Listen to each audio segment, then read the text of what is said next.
Welcome to CivilNet. I have a very special guest in our studio. His name is Federico Gaitan Hairabedian. He is a human rights lawyer from Argentina, and he was in Armenia taking part in the forum on genocide organized by the government of Armenia. Federico, thank you for joining us. Thank you for inviting me.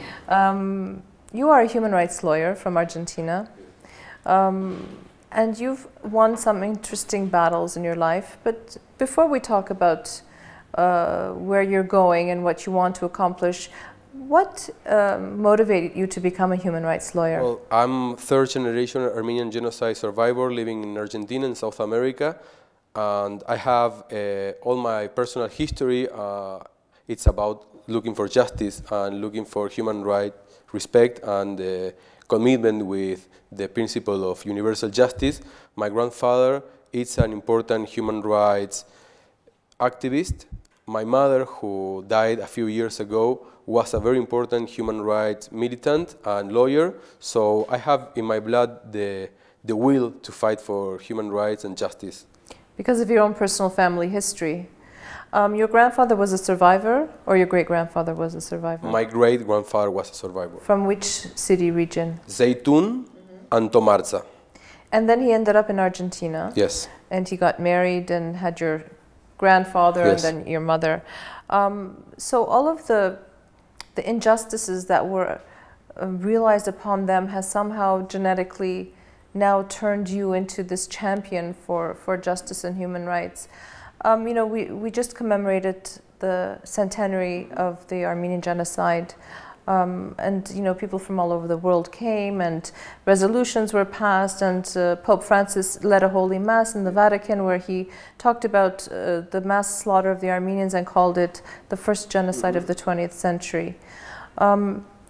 Oftentimes, when we talk about genocide recognition and Turkey's responsibility and role, you know, a lot of our Turkish colleagues will oftentimes say that it's important for Turkey to recognize the Armenian genocide in order for it to establish justice in the country, because as long as the impunity continues, as long as Turkey doesn't acknowledge, it will never be able to become a democracy. Now, there are some scholars who say, no, it's not about becoming a democracy, it's about justice. At the end of the day, it's all about justice. Is this how you know, how important is it important for Turkey for it to become a democracy, or for it to find justice within its own society? I think both, but principally I think that the main goal of Armenia and Turkey and the whole world, I think Argentina also, is to establish a universal concept of human rights and respect for its own history and the history of our neighbors. I think that for Armenia, it's important to establish human rights as a principal goal, also for Turkey, and I think that it's very important for both countries to establish the next 100 years as good neighbors and good neighbors under the, above the principles of justice, truth, and memory. Justice, truth, and memory. You are half Armenian, half Argentinian, and Argentina has also had a very turbulent history. I mean, just in the 20th century alone, with military juntas and revolutions, and people being, you know, murdered for their beliefs. What role do you play there? I mean, you have the Armenian aspect of your life, but there's also the Argentinian. Yes, now, specifically in this moment, I'm a lawyer representing victims of human rights violations during the military government between 1976 and 1983. I'm participating as a lawyer in trials against the militaries responsible of crimes against humanity during that period. And I think that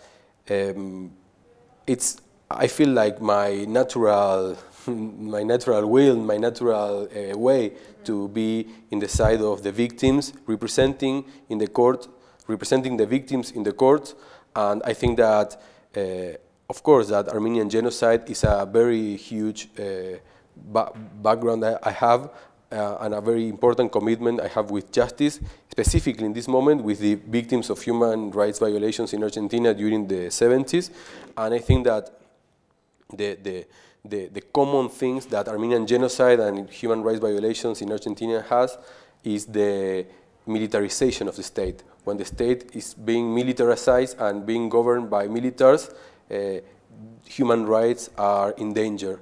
And I think that the answer to the militarization, or the opposite answer of militarization, is democracy and human rights and universal human rights. And I think that our work must be defending human rights, must be expanding democracy, must be respecting the others, respecting the ones who think different.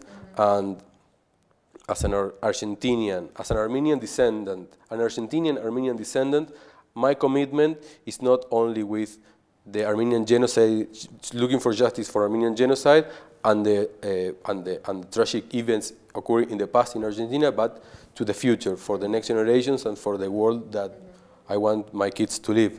Yeah, and I think at the end of the day, that's what it's about. It's about leaving a better place for our children and grandchildren. So the struggle for justice continues. Absolutely.